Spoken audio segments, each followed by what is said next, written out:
Bonsoir.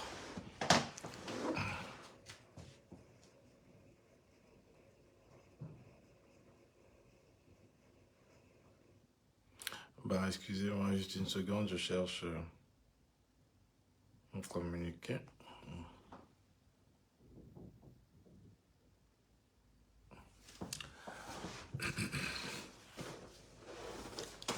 Bonsoir, chers amis. J'espère que vous me recevez. Si vous me recevez, n'hésitez pas à me faire signe que vous me recevez. Et peut-être s'il y a un souci, dites-moi s'il y a un réglage à faire.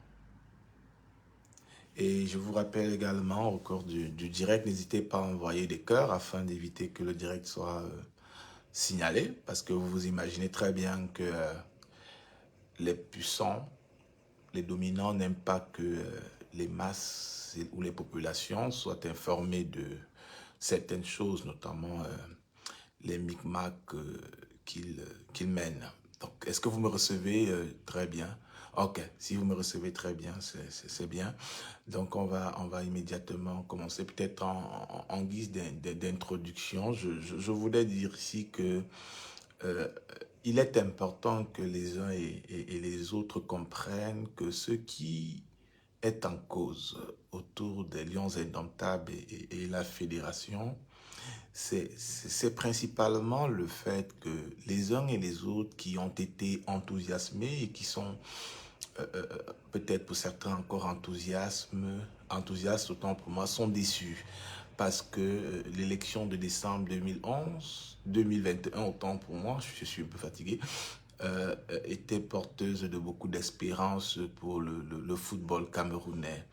Et c'est la raison pour laquelle nous sommes nombreux à avoir soutenu la candidature de M. Samuel Eto'o à la tête des Lions. Et nous étions nombreux également à soutenir la nomination d'un coach camerounais à la tête des Lions indomptables. S'il vous plaît, veuillez envoyer les cœurs, c'est très important. Envoyez les cœurs pour empêcher que ces individus qui sont hostiles à la pensée, à la démocratie, à la liberté, nous empêchent de travailler. Mais nous allons y arriver. Donc, ce qui se passe, c'est également un sentiment de déception. Beaucoup de gens ont pu voir le texte que j'ai produit hier sur Georges Dugueli, le journaliste de Jeune Afrique, qui se sont posé la question de savoir pourquoi je le fais. Je profite peut-être de cette introduction pour apporter une petite clarification à ce sujet. C'est toujours bien d'écouter après avoir lu. Le problème, c'est que dans la vie et dans les rapports sociaux, il y a des codes, il y a des valeurs, il y a de l'éthique, il y a des règles qui régissent les rapports sociaux, les rapports entre individus. Ça veut dire que vous pouvez être en conflit avec l'un de vos amis, vous pouvez ne plus vous accorder avec l'un de vos amis sur ses convictions, sur ses orientations, sur ses positions et même sur son job. Mais vous devez garder un minimum d'éthique, un minimum de morale. C'est-à-dire que si vous avez eu à travailler ensemble sur certaines choses, ce sont des choses qui ne doivent pas se retrouver dehors, notamment des mécanismes. Lorsque votre ami ou celui qui prétendait être votre ami décide de vous attaquer publiquement alors que vous avez travaillé ensemble, il viole toutes ces règles. Et lorsque quelqu'un viole toutes ces règles, au fond, vous n'avez qu'à emprunter son chemin, aussi simple que cela. Je comprends qu'il y a un désastre éthique et moral autour de Samuel Eto'o aujourd'hui. On a le sentiment qu'ils deviennent tous fous, ils perdent leurs repères, ils perdent leurs valeurs, ils sont impliqués dans tellement de scandales, tellement de magouilles, tellement de méants, de mauvais goût, qu'on a à se demander ce qui arrive. Et les dernières révélations du journaliste Romain Molina, dont on parlera tout à l'heure, en sont l'une des illustrations. Le problème, c'est que ce qui se passe à la FECAFOOT, en réalité, est symptomatique de la gestion de l'État du Cameroun. On a à l'observation un transfert ou une reproduction de toutes les critiques que nous adressons depuis de nombreuses années à à l'État du Cameroun, à la gouvernance de M. Biya. La corruption, la concussion, le népotisme, le clientélisme, la gestion amicale, l'enrichissement illicite, tout cela, en fait, en l'espace d'un an, on retrouve cela à la FECAFOOT aujourd'hui. Pourtant, le projet qui avait été porté au départ était un projet novateur, était un projet qui nous a vendu le progrès, le développement, les libertés, la démocratie et autres. Donc, je vais commencer par le premier thème que vous connaissez, déjà l'affaire André Onana. Aujourd'hui, on a assisté à un feuilleton un peu, on dirait grotesque. On dirait grotesque parce que ce qui se passe, c'est typiquement camerounais. Les amis, si nous voulons que le pays change, si nous voulons que les choses bougent, si nous voulons construire des sociétés qui sont au moins à l'image des sociétés que nous envions, il va falloir que nous soyons un peu plus rigoureux dans les critiques et dans la manière d'appréhender le comportement de ceux qui nous dirigent, notamment de ceux qui ont la charge de la gestion de notre argent. Parce que qu'on le veuille ou pas, les Lions Indomptables fonctionnent avec l'argent du contribuable camerounais, avec votre argent, avec notre argent. Donc vous avez un regard. Autant vous devez critiquer M. Biya ou des membres du gouvernement qui ne vous donnent pas de l'eau, de l'électricité, des produits de première nécessité et autres, autant vous devez appliquer la même critique ou les mêmes principes au niveau de la FECAFOOT parce que c'est votre argent qui est utilisé à ce niveau, avec la même rigueur. Donc, cette bipolarité, il faudrait la revoir. Et donc, au terme d'une Coupe du Monde qui a été catastrophique, parce que avec le potentiel que nous avons vu face au Brésil, même si c'était une équipe B ou C en fonction de comment on l'appréhende, on sent très bien qu'on avait des chances au moins de se qualifier pour les huitièmes de finale. Mais nous avons échoué. Et quand on échoue, il n'y a pas de demi-échec, il y a un échec. Et on tire les conclusions. On a par exemple vu aujourd'hui qu'en Espagne, il y a des réformes, le coach a démissionné. Mais qu'est-ce qu'on a au Cameroun? On a, en dépit de tout ce scandale que vous connaissez, on a une vidéo. Une vidéo qui fuite.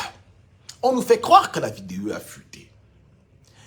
Dans laquelle on a le coach Rigobertson qui discute avec quelqu'un. Et il fait semblant de donner son avis sur le départ d'André Onana. Mais regardez et prêtez bien attention à la vidéo. Premier élément, le fait que Rigobertson, l'argument qu'il convoque dans la vidéo, c'est le fait qu'il ait demandé à André Onana de se déplacer sur le terrain. La première chose, et j'y reviendrai, mais je donne d'abord cette information, c'est que celui qui était, et je vous invite à contacter qui vous voulez, ou si vous avez des proches qui sont près des Lions Indomptables, à vérifier ces informations, celui qui était principalement le coach d'un point de vue technique, c'était Sébastien Migne. Donc, ce type de discussion était difficile à avoir avec Rigobertson, bien qu'il était présent. La deuxième chose qu'on peut voir sur la vidéo, mais regardez la prise de la vidéo. La prise de la vidéo, on voit très bien que la personne qui enregistre est debout et les autres sont assis. Les autres sont assis. Et Rigobertson fait l'effort, si vous remarquez très bien, de ne pas se tourner vers l'angle vers laquelle la vidéo est prise. Donc, il est tout à fait difficile pour ceux qui ont un peu de lucidité, de penser que Rigobertson n'était pas au courant qu'il y avait un enregistrement. Et la fuite de cette vidéo le matin occasionne la sortie d'Onana. Ça, c'est aussi intéressant. C'est aussi intéressant parce que depuis le début, Onana n'avait pas parlé. Onana n'avait rien dit. Onana s'était contenté d'aller à ses rendez-vous au Cameroun parce qu'il était arrivé quelques jours après. Et il dit, c'est intéressant ce que André Onana dit à ce moment, il dit, dans un monde où le mensonge est la chose la plus courante, dire la vérité fait de vous un révolutionnaire, mais à la fin, le temps remet tout à sa place. Ces deux phrases, dans un monde où le mensonge est la chose la plus courante, dire la vérité fait de vous un révolutionnaire, mais à la fin, le temps remet tout à sa place. La première chose à lire dans cette phrase, c'est que André Onana, accuse Rigobertson de mensonge. Premier élément. Il dit, c'est la chose la plus courante. Prenez l'individu, c'est un lion indomptable qui a été au Qatar, qui a été chassé et il réagit par rapport à une vidéo qui parle des lions indomptables. Donc il dit, dans le monde, c'est-à-dire le monde des lions indomptables, où le mensonge est la chose la plus courante, où les gens mentent beaucoup, dit la vérité fait de vous un révolutionnaire. Donc, c'est-à-dire que Onana est en train de nous dire que tout ce qui se passe autour des lions, c'est majoritairement du mensonge. C'est d'analyse textuelle. Certains vont se demander pourquoi Onana ne parle pas de manière directe. Vous savez, il y a dans le football et dans plusieurs domaines, pour ceux qui travaillent dans des secteurs compliqués, que ce soit les technologies, la finance et autres, on vous demande toujours de signer des contrats et tout. Donc, ça dit, vous voyez des choses, vous connaissez des choses, vous ne pouvez pas parler. Vous ne pouvez pas parler, quelles que soient les situations, vous ne pouvez pas. C'est un peu comme ça dans le football. On dit souvent, les pros vous disent, ce qui se fait dans les vestiaires reste dans les vestiaires. Donc, c'est un code que des gens ont dans le service. Donc, en disant cette phrase-là, en prononçant cette phrase-là, André Onana est en train de nous faire passer un message, c'est qu'il y a beaucoup de mensonges. Nous savons, par exemple, que les propos de Nancy, l'affaire Ngadé étaient des mensonges. Nous savons également que sur l'affaire Onana, il y a eu des mensonges. Et ce qui est le plus intéressant, c'est la suite. Dire la vérité fait de vous un révolutionnaire. Pourquoi ça fait de vous un révolutionnaire? Parce que ce qui se passe en réalité, c'est que effectivement, après le premier match, il y a de la tension dans le groupe. Parce que les Lions sont sous pression. Les Lions sont sous pression et ils ont des réunions techniques. Des réunions techniques où il y a des évaluations. André Onana, à la réunion technique, fait savoir clairement que les choix opérés au premier match ne peuvent pas nous permettre de gagner face à la Serbie. La veille du match, en fait, ça se passe la veille, cette réunion-là. Contrairement à ce que j'avais, elle s'est passée la veille. Vous comprenez la suite après. Donc, ce soir-là, quand il le dit, Obama va faire la remontée à Samuel qui revient le gronder. Ce soir-là, et c'est très important la chronologie des événements. Mais avant cela, ils avaient déjà parlé entre eux et ils n'appréciaient pas la situation, notamment le caractère dictatorial, notamment la mère mise de Samuel, notamment le fait que des joueurs tels que les Guatéo, les Bossé et autres étaient au banc de touche. Donc, ils n'appréciaient pas. Vous comprendriez tout à l'heure quand je parlerai des noms des personnes qui ont payé, vous comprendriez un peu pourquoi c'est en lien avec l'affaire Onana. Et c'est ça qui est très grave au fond. Et donc, il y avait ces tensions. Parce que lorsque vous avez, par exemple, une équipe de 22, c'est comme chez nous au pays, les amis. Qu'on le veuille ou pas, dans nos entreprises où nous travaillons, nous savons que telle est la fille de tel est le fils de tel est l'oncle de tel, c'est tel qui a envoyé, c'est tel qui a envoyé, c'est tel qui a envoyé. Donc, vous savez très bien que l'ambiance de travail est difficile. Parce que ces enfants qui arrivent dans la boîte, qui arrivent dans les ministères, les administrations, suite à des recommandations, parfois ils ne font pas le travail. Parfois ils sont très arrogants. Parfois ils sont méprisants. Ils vous laissent à vous qui avez eu le mérite de réussir, de faire tout le travail. Et vous voyez très bien que c'est affligeant, c'est une charge. C'est la même chose quand dans une équipe. Vous avez des joueurs qui ont payé pour être là et qui sont là, alors que vous avez des joueurs qui sont là parce qu'ils méritent d'être là. L'effort n'est pas le même. Les attentes ne sont pas les mêmes. Ceux qui savent qu'ils sont là parce que c'est le fruit de leur travail et ils veulent réussir et ils veulent aller loin et ils ont l'engagement, ils ont ce goût de la réussite. Ce qui n'est pas le cas pour ceux qui payent. Parce que ceux qui payent, eux, ils savent que, quel que soit le cas, eux, ils seront reconvoqués parce qu'ils utiliseront les mêmes procédés. C'est la même chose que vous avez en réalité dans la vie quotidienne, dans vos administrations, dans vos entreprises et autres. Donc, c'est le même schéma. Nous sommes donc dans cette configuration au sein des lions indomptables à ce moment-là. Et quand donc Eto'o est informé par Obama, il vient, il gronde André Onana. Il faut savoir qu'André Onana et Eto'o, ils se connaissent bien. Et donc, le soir, André rentre. Il rentre dans sa chambre, il prend son téléphone. Il envoie le message à Samuel Eto'o, où il dit « Cher grand frère, peut-être la manière dont j'ai parlé, tu ne l'as pas apprécié. Mais je ne peux pas voir ce qui se passe dans la tanière et je ne te dis pas. Je pense que si, il propose que le Koulou aille au banc, il propose qu'on aligne Aboubakar Vincent et Choupo-Moting très rapidement.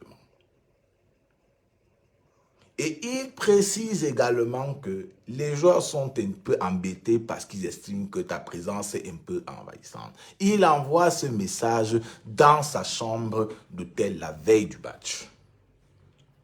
Le matin, et ceux qui ont suivi Equinox TV, vous avez le père de Choupo-Moting, qui est son manager, qui confie qu'il était à l'hôtel avec Choupo, et il n'a pas entendu parler d'une affaire André Onana ou que André Onana ne sera pas aligné.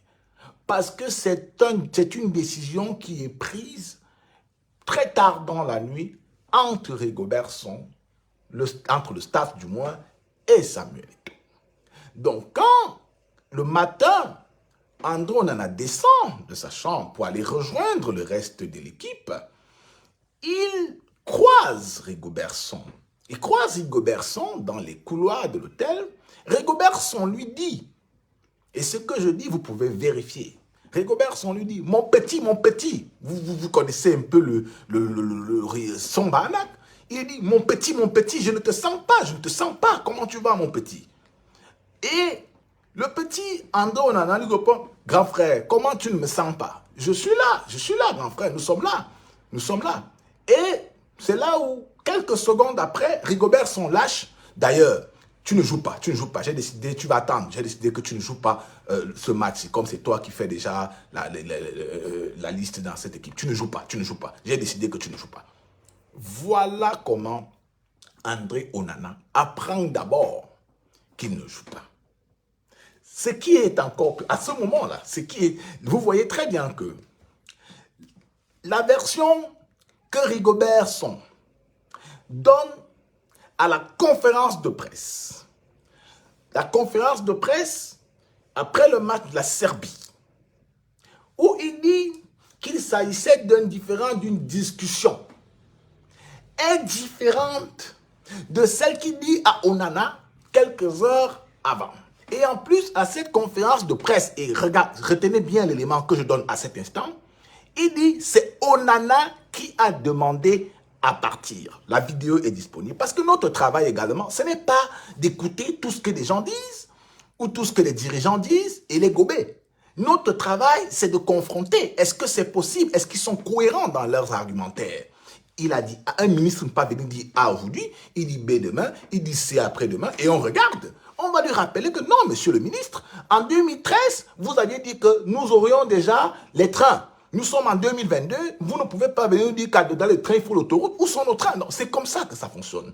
À cet instant, on se rend compte qu'il y a un problème de cohérence dans le discours de Song.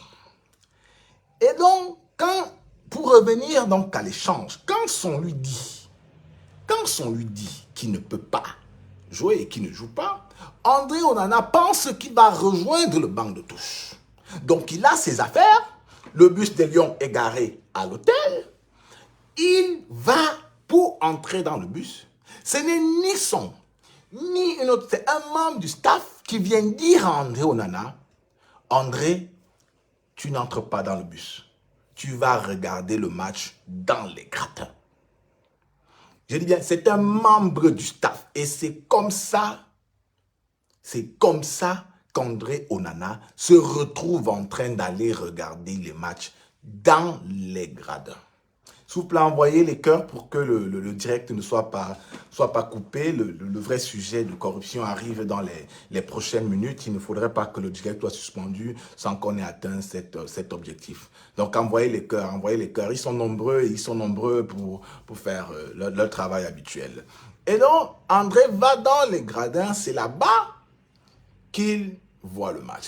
Mais pendant qu'André Onana est dans les gradins, pendant que nous sommes en train de voir le match Cameroun-Serbie, l'Inter de Milan envoie un message à André Onana pour l'informer qu'ils ont appris qu'il a été suspendu de l'équipe nationale pour indiscipline.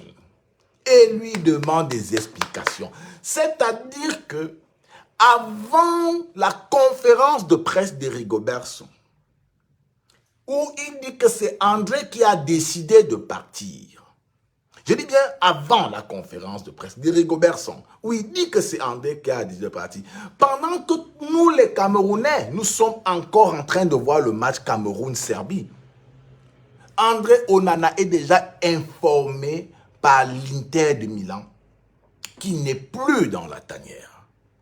Il ne peut avoir qu'une seule explication à cette affaire. La décision de le virer avait été prise la veille. Pourquoi je dis la veille? Parce que quand on prend une telle décision, il faut examiner, il faut discuter, il faut prendre les avis des uns et des autres. Ça peut avoir pas 1 heure, 2 heures. Puis par la suite, il faut préparer un communiqué.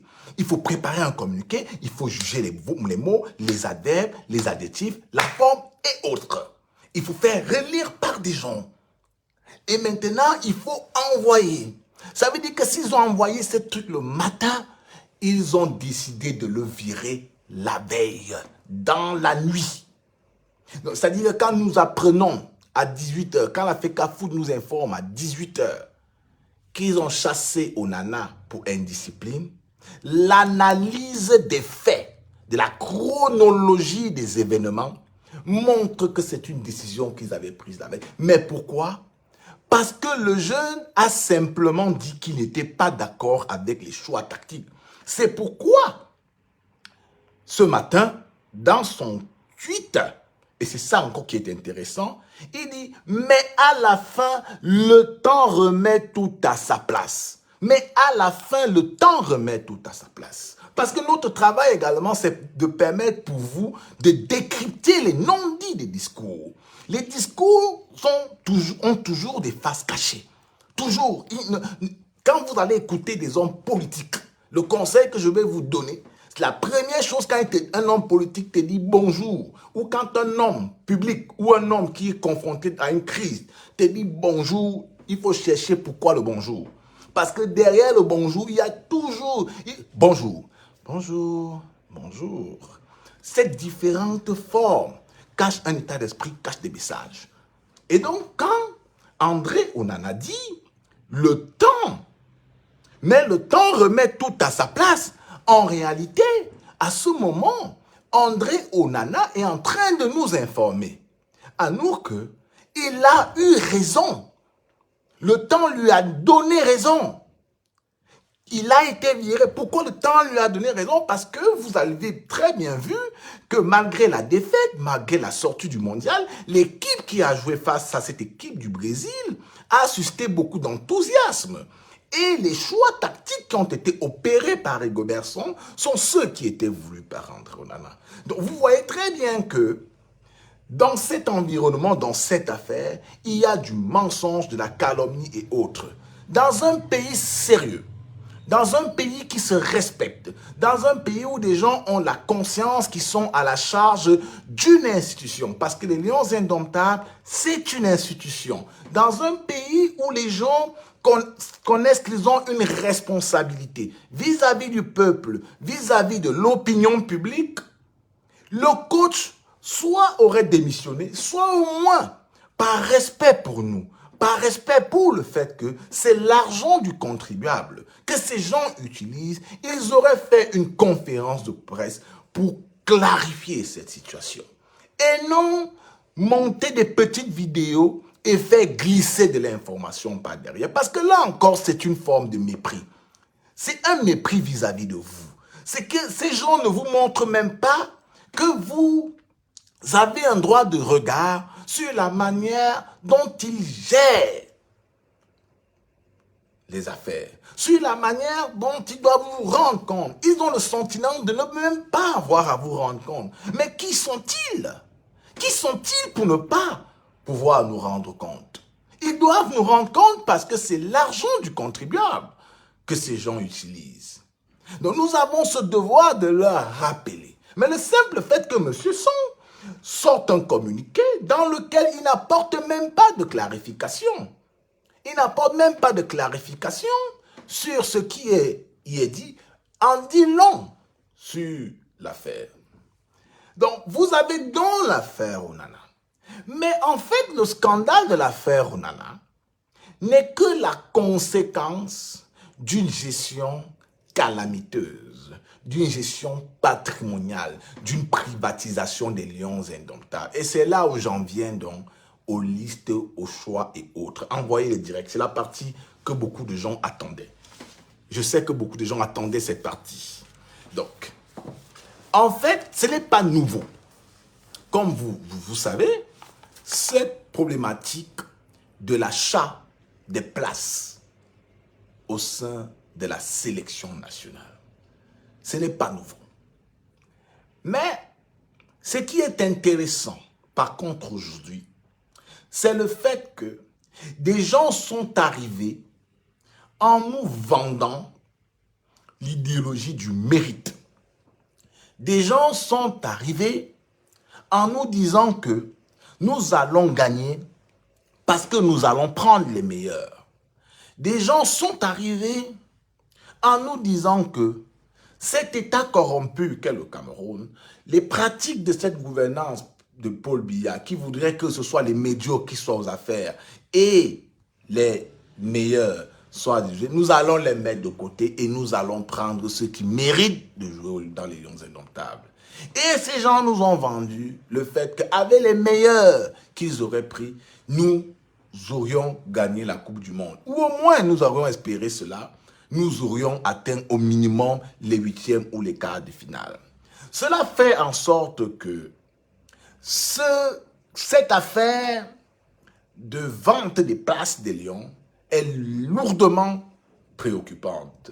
Et des gens doivent s'expliquer. Des gens doivent s'expliquer parce que les révélations de Romain Molina, parce que celui qui est à l'origine de ces révélations ce soir, qui dans un pays normal devra faire l'objet de profondes investigations, Romain Molina est un journaliste sportif chevronné dans le domaine, qui a mené de nombreuses enquêtes, y compris au sein de la Fédération française de football, qui a mené de nombreuses enquêtes pour le New York Times, Sky, la presse française, anglaise, Libération, Le Monde, plusieurs enquêtes. Donc, c'est quelqu'un qui a une très bonne connaissance du monde du sport, parce que dans la critique d'une information, dans la perception d'une information, l'auteur de l'information également compte. Quel est son passif? Les journalistes trompent. Tous les journalistes trompent dans le monde. Les médias se trompent. Donc ce n'est même pas mauvais. D'ailleurs, si les journalistes se trompent, c'est tout à fait normal, puisque nous nous trompons. Nous faisons tous les jours des erreurs de chiffres. Mais Romain Molina, également, c'est un journaliste très crédible dans son domaine. Il a révélé récemment des enquêtes en RDC, au Congo, et là même encore, cette semaine seulement, au Gabon aussi, merci, cette semaine, il a sorti une enquête que nous connaissions déjà, déjà des informations que nous avions déjà sur la pédophilie dans un certain milieu. Et il a même d'autres enquêtes qui sont en cours d'après les informations que nous avons pu collecter ces dernières heures. Donc, c'est un personnage qui est crédible. Alors, Raymond Molina, ce soir, parle de deux fédérations, la Fédération ghanéenne de football et la Fédération camerounaise de football. Mais celle qui nous intéresse, c'est la nôtre, la Fédération camerounaise de football. Et je puis confirmer les dires de Raymond Molina, et là je vous le dis en exclusivité, parce que depuis plusieurs semaines, il y avait déjà ces rumeurs. Il y avait déjà ces rumeurs et il y travaillait. Ça, je puis le confirmer.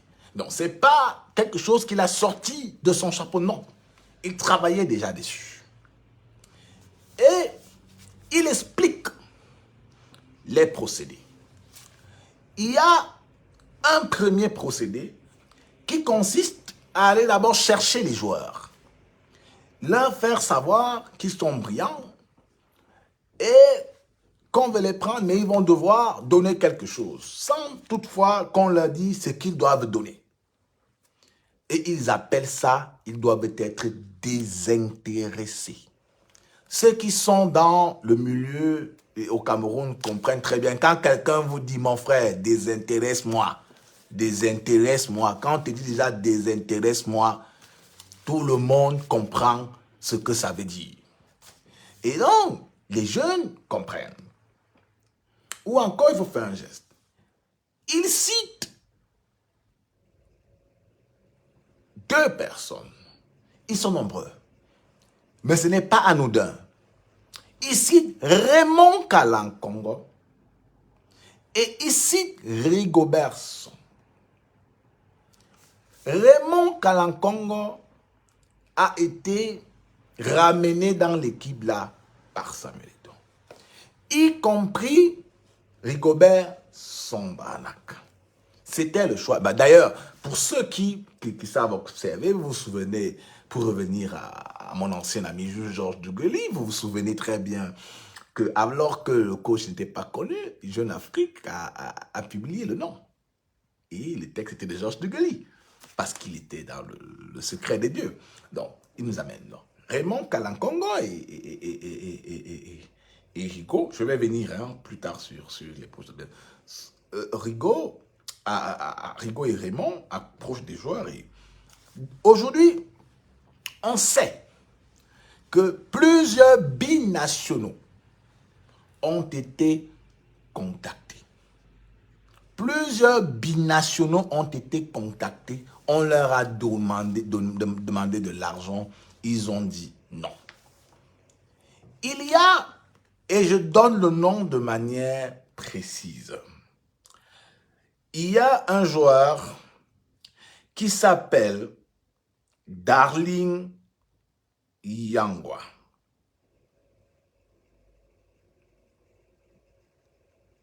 Darling Yangwa évolue à FC Lorient. Rigobert Song, je dis bien Rigobert Song, et allez voir le joueur qu'on appelle Darling Yangwa.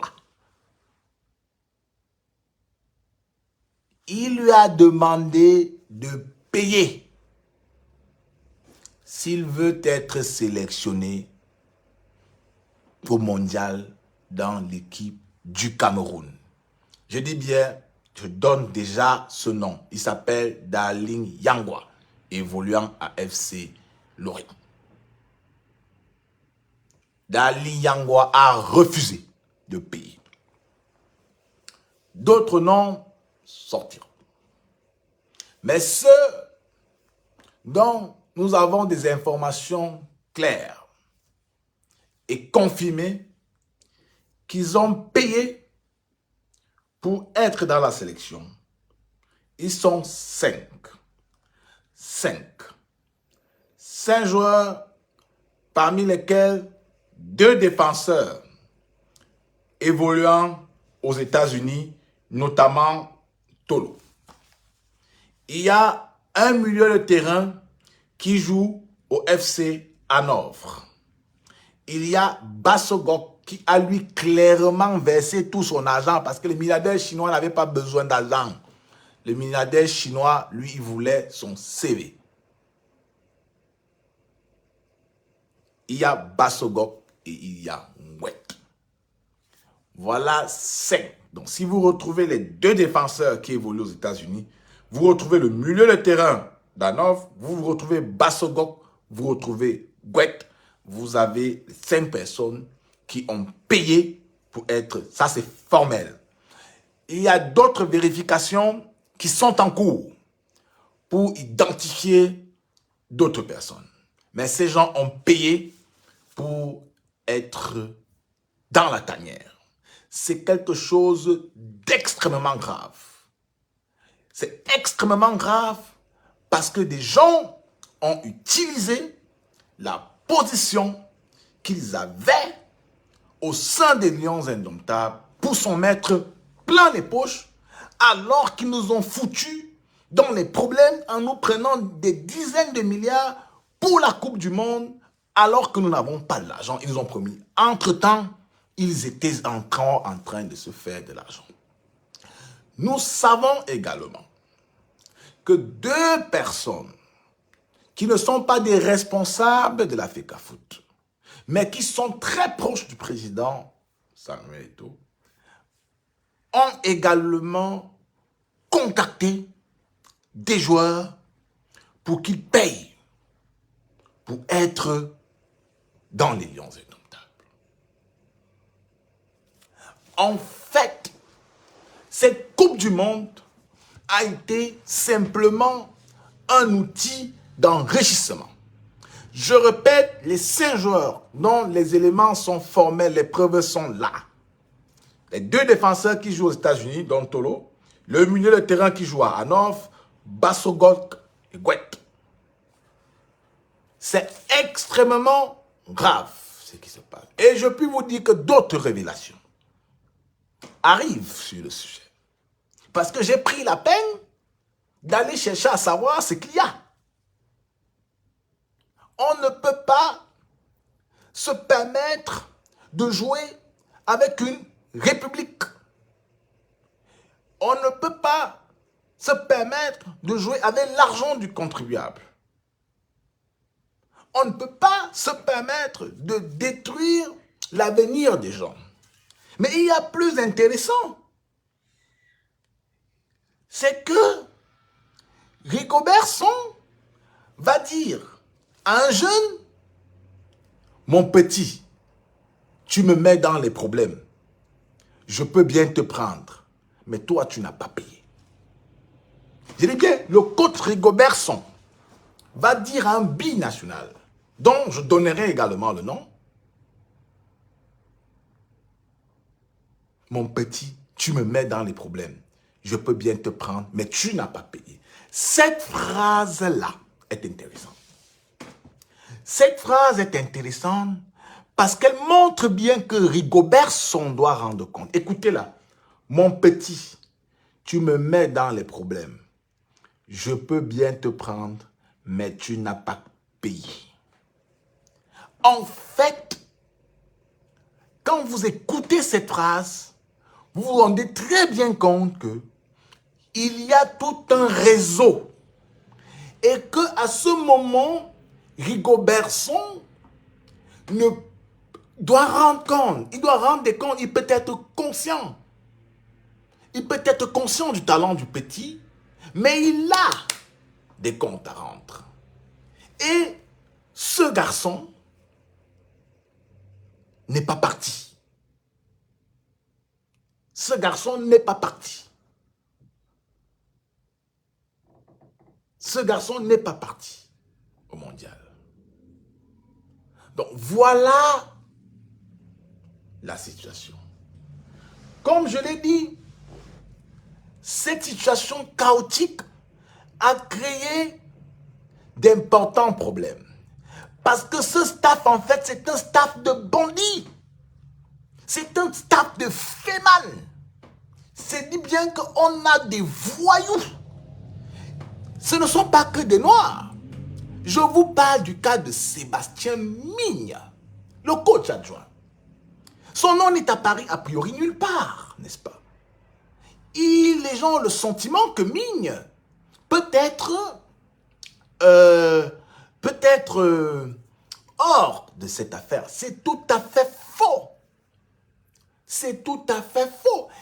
J'ai souligné, il y a plusieurs mois, la connexion qui existait déjà entre Migne, l'organisateur des matchs, et Samuel Eto'o. Et comment Migne est arrivé au Cameroun? Ce n'était pas un hasard. Migne a fui le Kenya parce que là-bas, il était déjà poursuivi dans une affaire de corruption dans l'organisation des matchs préparatifs de l'équipe nationale kenyane. Il avait confié le business à qui? Il avait confié le business à Nana. Nana qui est celui qui a organisé les matchs de préparation des Lions indomptables. Nana, qui est l'ami d'Eto'o? Parce que des gens se disent, pourquoi les Lions ont échoué? Pourquoi vous échouez? Mais regardez votre préparation. La Jamaïque, le Panama, la Corée du Sud et l'Ouzbékistan. Deux paradis fiscaux, du moins un paradis fiscal, une équipe qui ne vaut rien. Peut-être la Corée du Sud était la meilleure équipe là-dedans. Mais attendez, on ne jouait pas avec une équipe asiatique. Dans notre groupe, on n'avait pas d'équipe asiatique. On n'avait que des équipes une équipe latino-américaine et deux équipes européennes. Donc, mais celui qui a organisé les matchs pour les Lions Indomptables, c'était un ami de Samuel Eto'o, qui est un ami de Sébastien Migne. Donc Migne a naturellement été sélectionné, a été retenu comme coach adjoint de Rigobert Song. Mais qui est le joueur de Sébastien Migne? C'est Karl Toko Ekambi, qui est un bon joueur. On ne dit pas le contraire. Il est bon à son niveau. Mais l'un des problèmes, c'est que Migne ne veut pas qu'on mette au banc Karl Toko Ekambi. Migne souhaite que Toko Ekambi joue. Or, on ne peut pas aligner Toko Ekambi, Aboubakar Vincent et Choupo-Moting. Ce qui fait les affaires de Samuel, qui n'apprécie pas beaucoup Aboubakar Vincent. D'ailleurs, les contentieux sont connus depuis la Coupe du Monde. Donc, c'est pour ça que vous avez vu également que depuis plusieurs mois, Aboubakar n'est pas là.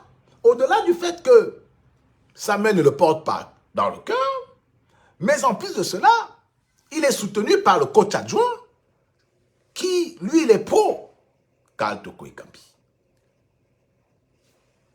Il n'y a eu que quand ils ont décidé de faire entrer Rigobert Aboubakar Vincent et Choupo-Moting en maintenant ou en faisant sortir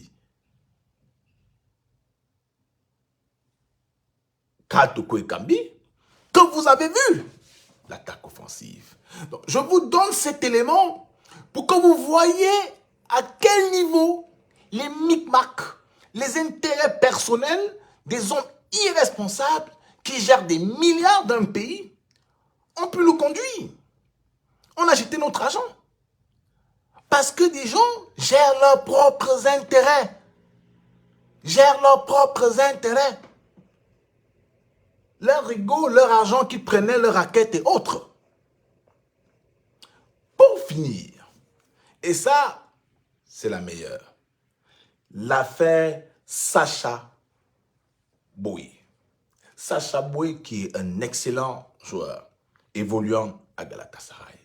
Beaucoup n'ont jamais compris pourquoi Sacha Boey n'a pas joué pour les Lions Indomptables. Aujourd'hui, je vous le dis, il voulait. Parce que quand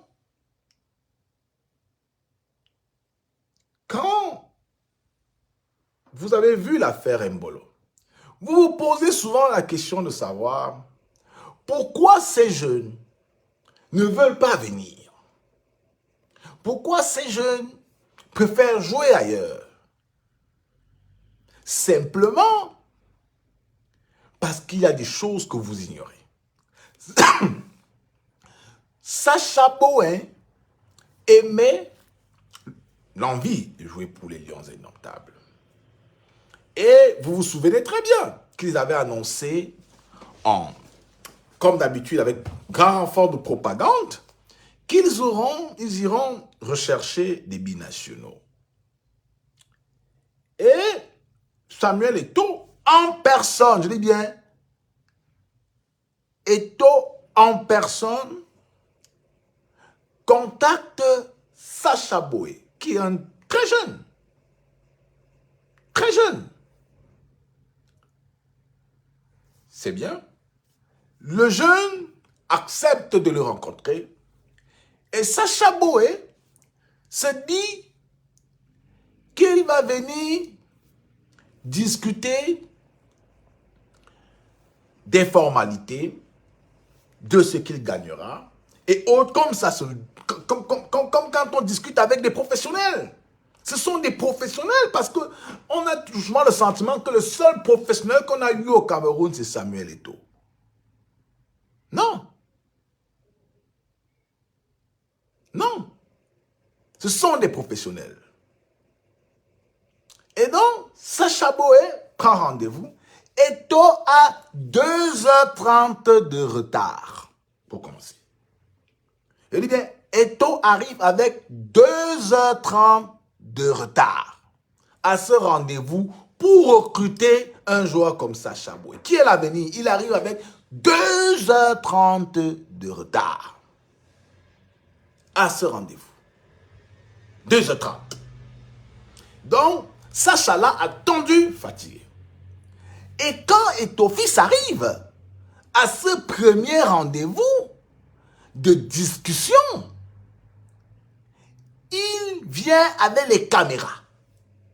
Il y a les caméras qui sont en train de filmer cet échange, cette première rencontre entre Sacha Boey et Eto'o. Eto'o lui tape par-dessus, il dit « Alors mon petit, tu viens jouer avec les Lions Indomptables ?» Le jeune n'a pas, le jeune n'a rien compris. Et il a été traumatisé. Il a dit qu'il arrête, qu'il ne peut pas. Il ne peut pas aller jouer. Il ne peut pas aller jouer dans ces circonstances. Il dit bien, vous, mais attendez, les amis, nous sommes tous des êtres humains. Nous sommes tous des gens un peu de parfois. Mais vous donnez rendez-vous à quelqu'un pour travailler avec lui. Vous le faites d'abord attendre 2h30. Et quand vous arrivez, vous avez les caméras pour un rendez-vous qui est d'abord privé, où les termes de la collaboration doivent être discutés. Mais en plus de cela, vous le prenez de haut. N'importe quel être humain aura le sentiment d'être méprisé, d'être infantilisé. Peut-être, je sais qu'il y a beaucoup de Camerounais qui n'ont plus de fierté, qui peuvent se laisser humilier n'importe comment, qui n'ont plus de dignité. Mais le jeune Sacha Boey, et je peux vous le dire, qui pense à raconter ça. Ce que je vous raconte ça, Boey vous racontera cela avec plus de détails. Comment il a vécu la scène, comment il a été traumatisé.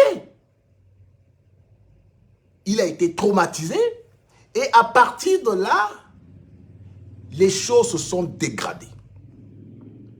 Les choses se sont dégradées et voilà donc comment ce jeune n'a plus rejoint l'équipe nationale. Donc, vous avez eu aujourd'hui encore une autre tonne d'informations sur les événements qui ont conduit à notre débâcle, parce que c'est de ça qu'il s'agit. La Coupe du Monde, en réalité, aura été simplement un business pour des gens qui ont des problèmes d'argent, pour des gens qui voulaient se faire du fric. Ils ont utilisé les institutions, ils ont utilisé la confiance du peuple, ils ont utilisé le mensonge et les réseaux au sein du pouvoir pour enrichir leur compte bancaire, régler leurs problèmes. Leur préoccupation, ce n'était certainement pas de redonner une quelconque fierté au peuple camerounais. Quand vous regardez cet environnement, vous vous dites, est-ce que vous pensez que des joueurs comme Kylian Mbappé ou Tchouaméni auraient un tant soit peu envisagé de venir? Il n'est pas possible que des joueurs comme ça aient pu venir. Ceux qui pensent que pour revenir, je vois des gens qui disent que non, Sacha Boey a été courtisé. Non, je vais leur dire que depuis le premier rendez-vous, Sacha Boey avait déjà dit qu'il ne vient pas. Il savait qu'il n'allait pas venir parce qu'il avait été méprisé. Il avait été méprisé. Donc pour finir, ce qui se passe est triste, mais c'est à l'image du Cameroun. Ce pays a radicalement besoin de changement et de changement à tous les niveaux. Merci de m'avoir écouté. Je vous souhaite une bonne soirée. Ainsi va la République.